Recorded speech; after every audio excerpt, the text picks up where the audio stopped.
for at least one model, at least this ZST model, I honestly reckon that MG just got everything right. Aside from horrible infotainment system, don't get me started.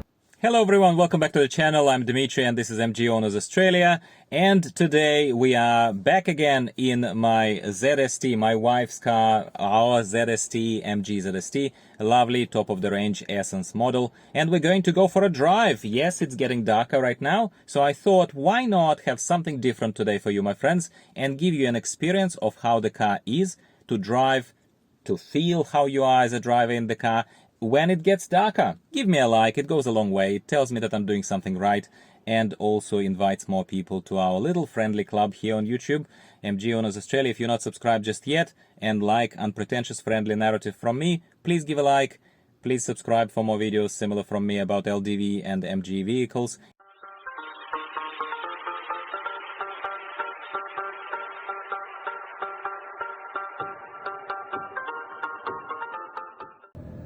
Alright my friends, so let's keep talking about the ownership of MG ZST while I drive here at night. As you can see, some light, you cannot see too much of it I suppose, but you can see that some of it still comes through with this nice lovely almost lilac color of the sky that you will see only a smidgen of here, right up here above me, maybe in this lovely very big panoramic sunroof. Let me try and see if I can open it more for you, and I can you see it sliding back? This is where it gets awesome, don't you think? This is where it's awesome. That's where this is this luxury that's included in the price of this vehicle, which I think is fantastic. We all get it for, again, I paid at the end of 2021 32,000 Australian dollars for this car with full leather interior, sunroof, MG Pilot, 360-degree camera, everything imaginable here that by every stretch of imagination you cannot get, at least in Australia, for $32,000. I'm sorry, you cannot.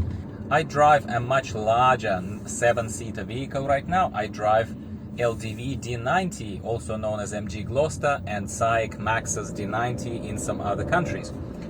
So what would be interesting, I suppose, for people who have a family vehicle that is a larger vehicle than this, it's a very different feel when you change into this car. I know some of you will say, Dimitri, duh, of course it's a different feel. You're sitting in your massive blimp in LDV D90 and then you get into this car and then you tell us, oh, it's different. Well, it is different. But you know what? You probably don't realize just how different it is. So for those of you who are, let's call it softly downsizing in terms of the car, if you're downsizing, absolutely do not skip on the test drive. That's one thing that I can tell you. Do not skip on the test drive, because, and some of you will say, Dimitri, come on mate, who skips on the test drive?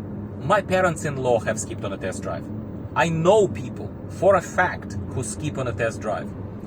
They didn't buy MG, they bought Toyota Corolla, actually, funnily enough. You know, traditional people, I don't judge, but point of the matter is that even being traditional people who thought it's Toyota Corolla, it's just a brand, we can buy it off the shelf. They did not test drive it, and then they were struggling with it all the way until they sold it after like 3-4 years of use. So in this particular case, especially if you're downsizing from a larger vehicle, is my point, you absolutely need to drive one of these. Whatever you're buying, but MG ZST is not an exception here. You kind of have to test drive it just to feel how much CPS. So there are lots of positive things here, and by positive I mean the car accelerates much faster. Its small engine, turbo petrol engine, gives enough power for this mass of the vehicle, for this weight of the vehicle. Definitely enough power. There is no question in my mind that that's enough. But at the same time, you do feel tiny, you do feel smaller, you feel kind of squished in. I luckily don't have even remotest sort of claustrophobic tendencies, where smaller areas, smaller spaces, especially where the ceiling is lower, much lower, they become oppressive to me mentally or physically. But in case you have any of that, please do yourself a favor, thank me later by liking the video, and test drive one of these. And again, I mentioned sunroof also for a reason that I wanted to bring it up again right now in this point of discussion where we're talking about smaller space. What you may not be considering and what you may be forgetting or not considering is that sunroof is not just about giving you fresh air, which we absolutely can get a little bit right now. I just right now opened it. It opens like that, not just like this, but it opens also like that.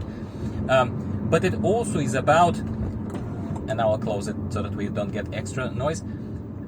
It also is about the fact that it gives you sense of space. It's a virtual feeling. It's obviously fake.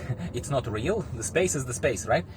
But because of that light, because of that feeling that, you know, there is a sky above you type of stuff, you actually don't feel as closed in. You don't feel as claustrophobic. So even if you have a little bit of that fear, and that may be just a good indication for you, whichever car you buy. But if you are buying a smaller car, a smaller vehicle, sunroof could give you that slightly more airy feel. So I think that that's worth calling out. That's what I wanted to tell you as well. Overall, I can tell you that whenever I drive my wife's MG ZST, this car, whenever I drive it, and my face is so red because right now we are right in front of the street light and everything is red. Every car has brake lights on. That's why it's all very red. When I drive a larger car, I like larger cars. I still do not regret for a split second of changing my MG HS to my LDV D90, which is massive. However, whenever I get into this car and drive my wife's ZST, it feels just so much sportier and so much more entertaining. It's such an entertaining car. Like, you may think, oh, Dmitry, you're raving because they pay you. Nobody pays me. You have to understand, I have no interest. I mean, look, if somebody decided to say to me, Dmitry, hey man, we like how you talk, and then why don't you run a bit of a promotional campaign for us if you believe in the product, I would not say no to that. But at the same time, in this context, nobody pays me. It is my genuine feeling that I think for at least one model, at least this ZST model, I honestly reckon that MG just got everything right. Aside from horrible infotainment system, don't get me started, okay? Don't get me started. Go back on my channel, take a look at those videos. You will hear me rage in a friendly but very assertive way. But I do think that as far as dynamics, power, feeling of the steering wheel, everything, that MG actually, SAIC Motor, that they got it right on ZST. I do think that ZST is still such a steal of a car. If you can get your hands on a ZST, decently priced one with a low kilometers, like even a used one like ours, let's say, but like under 5,000, I probably would not go for higher than 5,000 kilometers vehicles. Not because I have no faith in them, but simply because I'm being realistic here, and we don't know just how supported these vehicles will be by the dealership network of SAIC Motor and MG specifically in Australia. I'm talking about Australia specifically. I don't know about China, I don't know about any other places, right? Which is why I personally, like, to my friends, and I see my subscribers, people especially who talk to me, who emerge in comments. I know I'm tempted to call a couple of names out, but I won't. To my friends, I would still recommend this car 100%. But at this stage, I don't know. I don't feel confident enough to say, oh, even a used MG ZST or MG HS for that matter is worth it after 10,000 kilometers. I don't know. I honestly don't know. But I reckon if you get one with 5K in good condition, I reckon you would not be disappointed, especially if you got a good deal. That's probably my main message. That was not scripted, as you can see. It started a bit ranty, but my people have gotten used to me talking to you like this in a friendly and accessible way, hopefully. And there you go. I think enough said for today, because I suspect that probably the cabin noise and other things are coming through, and right now I look like a diabolical creature from hell once again, simply because there are stoplights in front of me and all this red is glaring at me. I'm gonna spare you.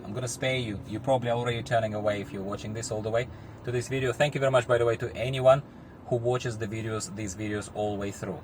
Not like it does anything, but I think YouTube algorithm that looks at how long people actually watch my videos for, as opposed to just tuning in and then tuning out immediately, I think it matters to the algorithm. So to me, it just matters that you thought that this video is worth your while, even if it's for a minute. But to YouTube algorithm, those people who are watching these videos throughout, believe it or not, they are actually the ones who are supporting me and supporting the growth of this channel the most. So with this diabolical red light in my face and on the screen, thank you, my friends. Thank you. And I'll be speaking with you again sometime soon. Please tell me in the comments down below, just be gentle in case this was too off the cuff and too horribly put together in terms of the lighting and the noise. Please don't hold it against me, but I welcome feedback. I welcome feedback as long as it's mutually respectful. And I'll be speaking with you again soon about something ZST or my LDV D90 related. Bye for now.